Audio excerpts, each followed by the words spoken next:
ಇವತ್ತು ತಮ್ಮಗೆ ನಾನು ಸಹ ಭಾಳ ನೋವಿನಿಂದ ಈ ವಿಷಯದ ಮೇಲೆ ಮಾತಾಡ್ತಾ ಇದ್ದೇನೆ. ಮಾನ್ಯ ಸಚಿವರು ಅವ್ರದ್ದು ನಾವು ಮಾತಾಡೋದಕ್ಕೆ ಅವ್ರು ಯಾವುದು ಜವಾಬ್ದಾರರು ಅಲ್ಲ, ಸ್ಪಷ್ಟವಾಗಿ ಹೇಳ್ತಾ ಇದ್ದೇನೆ. ಅವ್ರ ಪ್ರಯತ್ನ ಅವ್ರು ಮಾಡ್ತಾ ಇದ್ದಾರೆ. ಅದ್ರ ಬಗ್ಗೆನೂ ಅವು ಯಾವುದೂ ಸಹ ಮಾತಾಡುವಂಥ ವಿಚಾರ ನಾವೆಲ್ಲರೂ ಜವಾಬ್ದಾರಿದ್ದೀವಿ. ನನ್ನ ಶಾಸಕರು ಈ ಸ್ನೇಹಿತರು ಈ ಕಡೆಯಿಂದ ಹಿಂದ್ಗಡೆಯಿಂದ ಮಾತಾಡ್ತಾ ಇದ್ದಾರೆ, ವಿ ಸಿಗಳು ಯಾರು ಮಾತು ಕೇಳೋದಿಲ್ಲ ಅಂತ. ಆ ವಿ ಸಿಗಳನ್ನ ಅಪಾಯಿಂಟ್ ಮಾಡಬೇಕು ಅಂತ ಬೆನ್ನತ್ತಿ ಮಾಡಿಸೋದು ಯಾರು ಅಧ್ಯಕ್ಷರೇ? ನಾನು ವಿ ಸಿಗಳನ್ನ ಅಪಾಯಿಂಟ್ ಮಾಡಿಸಿದ್ದೇನೆ. ಆ ವಿ ಸಿಗಳ ಪರ ಲಾಬಿ ಮಾಡೋದಕ್ಕೆ ಬರೋರೇ ಶಾಸಕರು. ನಾವು ಪಾತ್ರ ಇದ್ದೀವಿ, ನಾವೇ ಪೂರ್ಣ ಜವಾಬ್ದಾರ ಅಲ್ಲ. ಅವರೇ ನಮ್ಮ ಹತ್ರ ಬಂದ್ರೆ ನಾವಿನ್ನೇನ್ ಮಾಡ್ಬೇಕು? ಇರ್ಲಿ ಅಲ್ಲ, ನಾವು ಒಬ್ರು ಪಾತ್ರ, ಒಂದು ಪಾತ್ರ ನಮ್ದಿದೆ ಅಂತ ಅಷ್ಟಕ್ಕೆ ಅಲ್ಲಿಗೆ ಬಿಡ್ತೇನೆ. ಈಗ ವಿಷಯಕ್ಕೆ ಬರ್ತೇನೆ ಸರ್. ಅಗ್ರಿಕಲ್ಚರ್ ಮಿನಿಸ್ಟರ್ ಆಗಿ ಎಷ್ಟು ಶಾಸಕರು ನನ್ನ ಹತ್ರ ಬಂದಿದ್ದಾರೆ ನನಗೆ ಗೊತ್ತಿದೆ. ಯಾರ್ಯಾರು ಬಂದಿದ್ದಾರೆ ನನ್ನ ಹತ್ರ ಇದೆ ಮಾಹಿತಿ. ಬಿಡಿ, ಈಗ ನಾವು ಒಂದು ಪಾತ್ರ ಇದೆ ಅನ್ನೋದಷ್ಟೇ. ಈಗ ಸಚಿವರು ಅವ್ರ ಪ್ರಯತ್ನ ಮಾಡ್ತಾ ಇದ್ದಾರೆ, ಅದ್ರ ಬಗ್ಗೆ ನನ್ನ ತಕರಾರಿಲ್ಲ. ಆದರೆ ಈಗ ಬಹುಶಃ 26-27 ವಿಶ್ವವಿದ್ಯಾಲಯ ಇದೆ ಅಲ್ವಾ? ಅದರ ಜೊತೆಗೆ ಇನ್ನ 8 ವಿಶ್ವವಿದ್ಯಾಲಯಗಳು ಹೊಸದಾಗಿ ಮಾಡಲಿಕ್ಕೆ ಸರ್ಕಾರ ಈ ಕಾನೂನನ್ನು ತಗೊಂಡು ಬಂದಿದ್ದಾರೆ. ಈಗ ಎಲ್ಲರೂ ಮಾತಾಡ್ದಾಗೆ ಎ ಗ್ರೇಡಲ್ಲಿ ಇದ್ದಿದ್ದು ಬಿ ಗ್ರೇಡ್ಗೆ ಬಂದಿದೆ, ಬಿ ಗ್ರೇಡಲ್ಲಿದ್ದವು ಸಿ ಗ್ರೇಡ್ಗೆ ಹೋಗಿದ್ದಾವೆ. ಕೆಲವು ಕಾಲೇಜುಗಳಿಗೆ ಮಾನ್ಯತೆಯನ್ನೇ ವಾಪಸ್ ಪಡೆದಿದ್ದಾರೆ ನ್ಯಾಕ್ನವರು. They have been unrecognised. If I am misstating my case, government is welcome to correct me. Some colleges have been ಅವರ ಮಾನ್ಯತೆಯನ್ನು ವಾಪಸ್ ಪಡೆದುಕೊಳ್ಳಲಾಗಿದೆ. ಇದಕ್ಕೆ ಹಣಕಾಸು ಕೊರತೆ ಹೊಂದಿದ್ರೆ ಬೇರೆ ಗುಣಮಟ್ಟದ ಅಂತೂ ಅಧೋಗತಿಗೆ ಹೊರಟೋಗಿದೆ. ಈ ಇರುವ ಶಿಕ್ಷಣ ವ್ಯವಸ್ಥೆ ಪರಿಸ್ಥಿತಿ ಈಗಿರುವಾಗ ಇನ್ನ 8 ಮಾಡಿ ಆ ಕೂಸು ಹುಟ್ಟೋವಾಗಲೇ ಅದಕ್ಕೆ ಎಲ್ಲ ರೋಗಗಳಿಂದ ರುಜಿನಗಳಿಂದ ಭರಿತವಾಗಿರ್ತಕ್ಕಂಥ ಕೂಸುಗಳಿಗೆ ಹುಟ್ಟೋದಕ್ಕೆ ಅವಕಾಶ ಮಾಡಿಕೊಡೋದ್ರಲ್ಲಿ ಯಾವ ಶಿಕ್ಷಣದ ಮಹತ್ವ ಉದ್ದೇಶ ಈಡೇರುತ್ತೆ? ನಾನು ಸರ್ಕಾರವನ್ನ ಕೇಳಲಿಕ್ಕೆ ಬಯಸ್ತೇನೆ.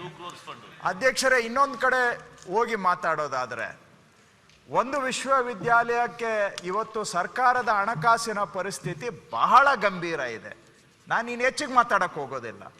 ಬೇಕು ಅಂದ್ರೆ ಅದ್ರ ಬಗ್ಗೆ ಮಾತಾಡ್ತೇನೆ. ಎಷ್ಟು ಗಂಭೀರ ಇದೆ ಅನ್ನೋದನ್ನ ಹೇಳಲಿಕ್ಕೆ ಹೋದ್ರೆ ಕರ್ನಾಟಕದ ಭವಿಷ್ಯ ಏನು ಅನ್ನೋದೇ ಭಯ ಹುಟ್ಟುತ್ತೆ.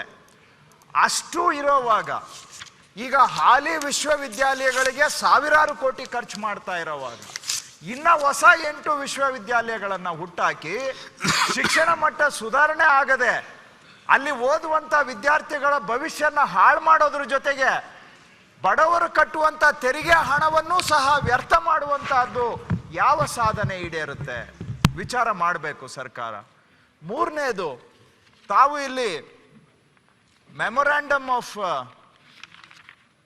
ಫೈನಾನ್ಷಿಯಲ್ ಮೆಮೊರಾಂಡಮ್ ಅಲ್ಲಿ 14 ಕೋಟಿ ಪ್ಲಸ್ 2 ಕೋಟಿ ಅಂತ ಹೇಳಿದ್ದೀರಾ. ನಾನು ನೇರವಾಗಿ ಗಂಭೀರತೆಯಿಂದ ಹೇಳಬೇಕಾಗುತ್ತೆ ಅಧ್ಯಕ್ಷರೇ, ಸರ್ಕಾರ ಸದನವನ್ನ ತಪ್ಪು ದಾರಿಗೆ ಎಳಿತಾ ಇದೆ. ಅಧ್ಯಕ್ಷರೇ, I am making A rather strong statement. Financial memorandum ಅಲ್ಲಿ ಇವರು ಕೊಟ್ಟಿರುವಂತ ಮಾಹಿತಿ ಸದನವನ್ನ ತಪ್ಪು ದಾರಿಗೆ ಎಳೆಯುವಂತ ಮಾಹಿತಿಯನ್ನ ಕೊಟ್ಟಿದ್ದಾರೆ. ನನ್ನ ಸ್ನೇಹಿತರು ಪ್ರಿಯಾಂಕ್ ಅವರು, ಅರವಿಂದ್ ಅವರು ಎಲ್ಲ ಮಾತಾಡ್ದಾಗೆ, ಸರ್ ನಾವೇನೆ ಒಂದು ಇಂಜಿನಿಯರಿಂಗ್ ಕಾಲೇಜನ್ನ 125 ಕೋಟಿಗೆ ಕಟ್ಟಿದ್ದೇವೆ. ಒಂದು ಇಂಜಿನಿಯರಿಂಗ್ ಕಾಲೇಜ್ ಅಧ್ಯಕ್ಷರೇ. ನಾನು ಕೃಷಿ ಮಂತ್ರಿ ಇದ್ದಾಗ 2016ರಲ್ಲಿ ಶಿವಮೊಗ್ಗ ಕೃಷಿ ವಿಶ್ವವಿದ್ಯಾಲಯಕ್ಕೆ 350 ಕೋಟಿ ಕ್ಯಾಂಪಸ್ ಎಸ್ಟಾಬ್ಲಿಷ್ ಮಾಡೋದಕ್ಕೆ ನಾವು ಸ್ಯಾಂಕ್ಷನ್ ಮಾಡಿರೋದು, 150 ಕೋಟಿ ರಿಲೀಸ್ ಮಾಡಿರೋದು. ಈಗಿರೋ ಕಾಲೇಜ್ನಲ್ಲಿ ಶುರು ಮಾಡ್ತಾರೆ ಯೂನಿವರ್ಸಿಟಿ. ಸರ್, ಎಸ್ಟಾಬ್ಲಿಷ್ಮೆಂಟ್ ಬೇಕೇ ಬೇಕು. ಅಡ್ಮಿನಿಸ್ಟ್ರೇಟಿವ್ ಕಾಲೇಜು, ಸಾರಿ ಅಡ್ಮಿನಿಸ್ಟ್ರೇಷನ್ ಬಿಲ್ಡಿಂಗು, ಲ್ಯಾಬೊರೇಟರೀಸು, ಅವು ರಿಜಿಸ್ಟ್ರಾರ್ ಆಫೀಸರ್ಸು. ಅಗ್ರಿಕಲ್ಚರ್ ಯೂನಿವರ್ಸಿಟಿಗೆ 350 ಕೋಟಿ ಬೇಕಾದ್ರೆ ರೆಗ್ಯುಲರ್ ಯೂನಿವರ್ಸಿಟಿಗೆ ಏನಿಲ್ಲ ಅಂದ್ರೂ ನಿಮ್ಗೆ 50-100 ಕೋಟಿ ಆದ್ರೂ ಬೇಕಾಗುತ್ತೆ ಒಂದು ಹೊಸ ಕ್ಯಾಂಪಸ್ ಕಟ್ಟಬೇಕಾದ್ರೆ. ಮುಂದಿನ ವರ್ಷ ಕೊಡ್ತೀವಿ, ಈ ವರ್ಷದ್ದು. ಹೌದು, ಬಟ್ ಆ ಪ್ರಮಾಣ ಇದು 1 ವರ್ಷದ ಮಾತ್ರ ತಾವು ಹೇಳ್ಬಿಟ್ರೆ 1 ವರ್ಷದ ನಿಜವಾದ ಆದ್ರೆ ಇವತ್ತಲ್ಲ ನಾಳೆ ಎಕ್ಸ್ಚೆಕರ್ಗೆ ಇದ್ದೇ ಇದೆ, ಟ್ಯಾಕ್ಸ್ ಪೇಯರ್ಗೆ ಬರ್ಡನ್ ಇದ್ದೇ ಇದೆಯಲ್ಲ. ಅದರ ಮಾಹಿತಿ ಎಲ್ಲಿ ಕೊಟ್ಟಿದ್ದೀರಿ? This is a rather misleading statement.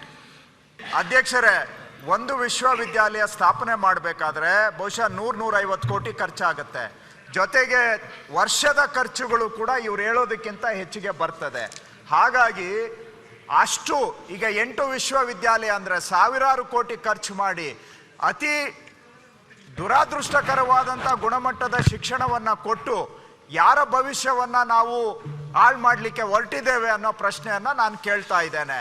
ಹಾಗೂ ಅವರು ಮಾನ್ಯ MB ಅವರು ಹೇಳಿದಾಗೆ ಕರ್ನಾಟಕ ಯೂನಿವರ್ಸಿಟಿ, ಮೈಸೂರು ಯೂನಿವರ್ಸಿಟಿ ಮತ್ತು ಮಂಗಳೂರು ಯೂನಿವರ್ಸಿಟಿ ಈ 3 ಕೂಡ ಒಂದು ಕಾಲದಲ್ಲಿ ದೇಶದಲ್ಲೇ ಹೆಸರುವಾಸಿಯಾಗಿದ್ದಂಥ ಯೂನಿವರ್ಸಿಟಿಗಳು. ಇಡೀ ದೇಶದಲ್ಲಿ ಇವು ಹೆಸರು ಹೇಳಿದರೆ ವಿದೇಶದಲ್ಲೂ ಅವಕ್ಕೆ ಒಂದು ಮಾನ್ಯತೆ ಇತ್ತು. ಇವತ್ತು ನಮ್ಮ UVCಯ ಮಾನ್ಯತೆಯೂ ಉಳಿದಿಲ್ಲ, ಹಾಗೂ ಇವುಗಳದ್ದು ಉಳಿದಿಲ್ಲ.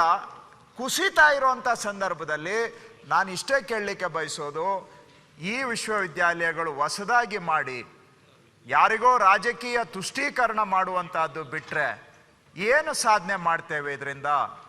ಆದರೆ ಲಾಂಗ್ ಟರ್ಮಲ್ಲಿ ರಾಜ್ಯ ತೆರಿಗೆ ಕಟ್ಟುವಂಥ ಜನಗಳ ಮೇಲೆ ಇದರಿಂದ ಆಗುವಂಥ ಭಾರಕ್ಕೆ ನಾವು ಲೆಕ್ಕ ಹಾಕಿದರೆ ಇದರಿಂದ ಪ್ರಯೋಜನ ಏನಾಗ್ತಾ ಇದೆ? ಎಲ್ಲರೂ ಕೆಟ್ಟವರು ಅಂತ ನಾನು ಹೇಳೋದಿಲ್ಲ, ಆದರೆ ಇವತ್ತು ಅಲ್ಲಿ ಇರ್ತಕ್ಕಂಥ ವ್ಯವಸ್ಥೆಗಳು ಒಳ್ಳೆ ಕೆಲಸ ಮಾಡೋರು ಇದ್ದಾರೆ. ಆದರೆ ಒಟ್ಟಾರೆ ವ್ಯವಸ್ಥೆ ನೋಡಿದಾಗ ಈ ರೀತಿಯಾಗಿ ವಿಶ್ವವಿದ್ಯಾಲಯಗಳನ್ನು ಮಾಡೋದ್ರಿಂದ ಯಾವುದೂ ಲಾಭ ಇಲ್ಲ. ನಾನು ಅರವಿಂದ್ ಅವರು ಹೇಳಿದ್ದನ್ನು ಬಲವಾಗಿ ಸಮರ್ಥನೆ ಮಾಡ್ತೇನೆ. 2 ಸರ್ ಅಧ್ಯಕ್ಷರೇ, ಇವರು ನಿಜವಾಗೂ ಈ ವಿಶ್ವವಿದ್ಯಾಲಯಗಳು ಶಿಕ್ಷಣದ ಕಡೆ ನೋಡಬೇಕು ಅಂದರೆ ಅವರು ವಿಶ್ವವಿದ್ಯಾಲಯದಿಂದ ಈ ಕನ್ಸ್ಟ್ರಕ್ಷನ್ ಕಟ್ಟಡಗಳು ಕಟ್ಟೋದು ಮತ್ತೆ ಸಿಬ್ಬಂದಿ ನೇಮಕಾತಿ ಮಾಡೋದು ಇವೆರಡನ್ನ ಹೊರಗೆ ತೆಗೆದ್ರೆ ಮಾತ್ರ ಅವರು ಶಿಕ್ಷಣದ ಕಡೆಗೆ ಗಮನ ಕೊಡ್ತಾರೆ. ಇಲ್ಲ ಅಂದ್ರೆ ಅವರೆಲ್ಲ ವೈಸಿಗಳಾಗೋದು ಬರೀ ರಿಕ್ರೂಟ್ಮೆಂಟ್ ಮಾಡೋದಕ್ಕೆ ಹಾಗೂ ಕಟ್ಟಡಗಳ ಕನ್ಸ್ಟ್ರಕ್ಷನ್ ಪರ್ಪಸ್ಸಿಗೆ. ನಾನು ಕೃಷಿ ವಿಶ್ವವಿದ್ಯಾಲಯಗಳು ನೋಡಿದ್ದೇನೆ. ಕನ್ಸ್ಟ್ರಕ್ಷನ್ ಅಲ್ಲಿ better, agriculture universities in general are better than the quality is better than the general universities. I can say with some knowledge. ಆದರೂ ಕೂಡ ಅಲ್ಲೂ ಕನ್ಸ್ಟ್ರಕ್ಷನ್ ರಿಕ್ರೂಟ್ಮೆಂಟ್ ಕಡೆಗೇನೆ ಗಮನ. ತಾವು ಅಧ್ಯಕ್ಷರು ಕೇಳಿದ್ರಿ ಅರವಿಂದ್ ಅವರಿಗೆ, ಏನ್ ನಿಮ್ಮ ಹತ್ರ ಮಾಹಿತಿ ಇದೆಯಾ ಸುಮ್ಮನೆ ಹೇಳ್ತಾ ಇದ್ದೀರಾ ಅಂತ. ಅಧ್ಯಕ್ಷರೇ, ಕಂಟ್ರೋಲರ್ ಆಡಿಟರ್ ಜನರಲ್ ಅವರು ವರದಿಯನ್ನ ಕೊಟ್ಟಿದ್ದಾರೆ. ಮಾನ್ಯ ಸಚಿವರು ಅದನ್ನು ನೋಡಿದಾರೋ ಇಲ್ವೋ? ರಿಕ್ರೂಟ್ಮೆಂಟ್ ಬಗ್ಗೆ ಕೊಟ್ಟಿದ್ದಾರೆ. ಇಲ್ಲ ಇಲ್ಲ ಇಲ್ಲ, ಇದು 2018ರಲ್ಲಿ ಕೊಟ್ಟಿದ್ದಾರೆ. ಅದನ್ನ ಬೇಸಿಸ್ ಆಗಿ ಇಟ್ಕೊಂಡು ಪಬ್ಲಿಕ್ ಅಕೌಂಟ್ಸ್ ಕಮಿಟಿ ಅವರು ಈ ಸದನದಲ್ಲಿ ನಮ್ಮದೇ ಆದಂತ PSC ಅವರು ಒಂದು ವರದಿಯನ್ನ ಕೊಟ್ಟಿದ್ದಾರೆ. ಇದು ಕಳೆದ ಡಿಸೆಂಬರ್ ಅಲ್ಲಿ ಟೇಬಲ್ ಮಾಡಿದ್ದು. ನೇಮಕಾತಿಯಲ್ಲಿ ನೀವು ಊಹೆ ಮಾಡಲಿಕ್ಕೆ ಸಾಧ್ಯ ಇಲ್ಲದೆ ಇರುವಂತ ರೀತಿಯಲ್ಲಿ ಹಗರಣಗಳು ನಡೆದಿದ್ದಾವೆ. ನಿಮ್ಗೆ ಬೇಕಾದ್ರೆ ನಾನು ಯಾವ್ಯಾವ ತರ ವಿಷಯ ಟಿವಿಯಲ್ಲಿ ಪೇಪರ್ನಲ್ಲಿ ಎಲ್ಲ ಬರಲೇ ಇಲ್ಲ. ಅದು ಇದು ಆ ತರ ಯಾರ್ಯಾರು ಇದರಲ್ಲಿ ಕೈ ಜೋಡಿಸಿದ್ದಾರೆ. ಟಿವಿ ಪೇಪರ್ ಬರ್ಲಿಕ್ಕೆ ಧರ್ಮದಂಗಲ ಆಯ್ತಲ್ಲ, ಇದಕ್ಕೆ ಪುರ್ಸೊತ್ತೆ ಇಲ್ಲ ಇದು ಬರ್ಲಿಕ್ಕೆ. ಸರ್, ರಾಜಕಾರಣಿಗಳಿದ್ರೆ ಟಿವಿ ಪೇಪರ್ದಲ್ಲಿ ಬರ್ತೈತೆ. ಅಧ್ಯಕ್ಷರೇ, ಹೆಡ್ಲೈನ್ಸ್ ಓದ್ತೇನೆ, ಯಾವ್ಯಾವ ರೀತಿಯ ನೇಮಕಾತಿಯಲ್ಲಿ ಹಗರಣ ಆಗಿದೆ ಅಂತ ಸಬ್ಜೆಕ್ಟಿಗೆ ಹೋಗೋದಿಲ್ಲ, ಹೆಡ್ಲೈನ್ ಮಾತ್ರ ಹೇಳ್ತೇನೆ. Irregularities in appointments. Appointments without adhering to requirement of All India Advertisement and or Constitution of Selection Committee. No advertisement, no selection committee, direct recruitment against the law. ಮುಂದಕ್ಕೆ appointment of underqualified and ineligible candidates. Appointment without obtaining minimum academic performance indicator score. Candidates appointed shortlisted for appointment without essential minimum qualification. Appointment without eligibility conditions of NET, SET, SLET and or PhD as per norms. Appointment without requisite teaching research experience. Hige and promotion from reader to professor without eligibility.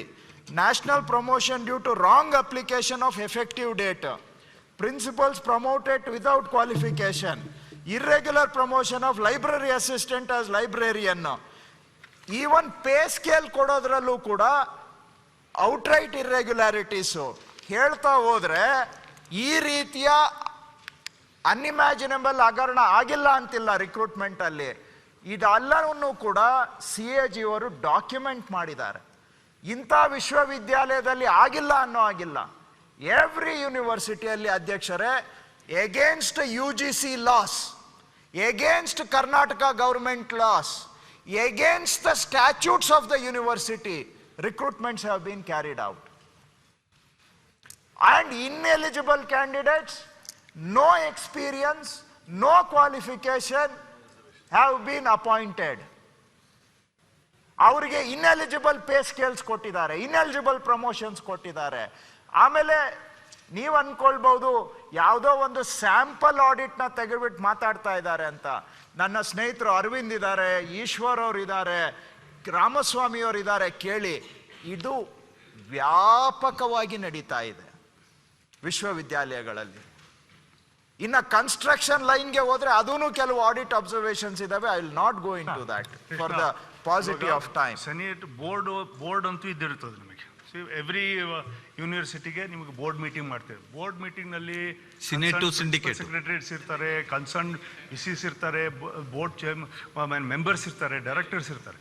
So ಇದಿಷ್ಟೂ ಕೂಡ discussion ಮಾಡ್ಕೊಂಡ್ಬಿಟ್ಟೆ ಗೌರ್ಮೆಂಟಿಗೆ ಬರ್ತದೆ. ಇಲ್ಲಿಂದ ಇಲ್ಲಿಗೆ ಬಂದ್ಬಿಟ್ಟು ನಿಮಗೆ ultimate ಆಗಿ ನಿಮ್ಮ ಮಿನಿಸ್ಟ್ರಿಗೆ ಕ್ಯಾಬಿನೆಟಿಗೆ ಬಂದ್ಬಿಟ್ಟು ಪಾಸ್ ಆಗಬೇಕು.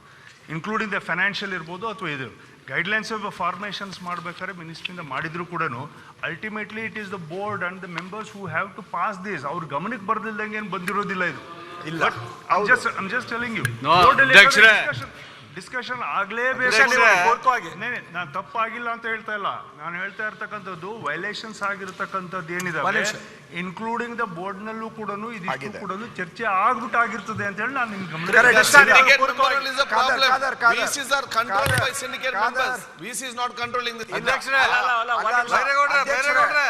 ಅವರು ಕುಮಾರ್ ಅವ್ರು ಹೇಳೋದು ಸರಿ ಇದೆ.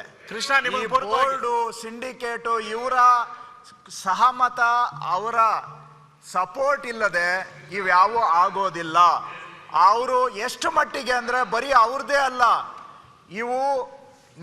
ನಾವು PSC ವರದಿಯಲ್ಲಿ ಸ್ಪಷ್ಟವಾಗಿ ಹೇಳಿದ್ದೇವೆ, ಚಾಲ್ತಿಯಲ್ಲಿದ್ದ UGC ನಿಯಮಾವಳಿಗಳನ್ನು ಪಾಲಿಸದೆ ದುರುದ್ದೇಶದಿಂದ ಉದ್ದೇಶಪೂರ್ವಕವಾಗಿ ವಿಶ್ವವಿದ್ಯಾಲಯಗಳ ಸ್ಟ್ಯಾಚ್ಯೂಟ್ಸ್ ಅನ್ನ ಎಗೇನ್ಸ್ಟ್ UGC ಗೈಡ್ಲೈನ್ಸ್ ಇವ್ರದ್ದು ಯೂನಿವರ್ಸಿಟಿ ಸ್ಟ್ಯಾಚ್ಯೂಟ್ಸ್ ಅನ್ನ ಅಮೆಂಡ್ ಮಾಡ್ಕೋತಾರೆ, ವಿಚ್ ಇಸ್ ಆಕ್ಚುಲಿ ನಲ್ and void, which is illegal.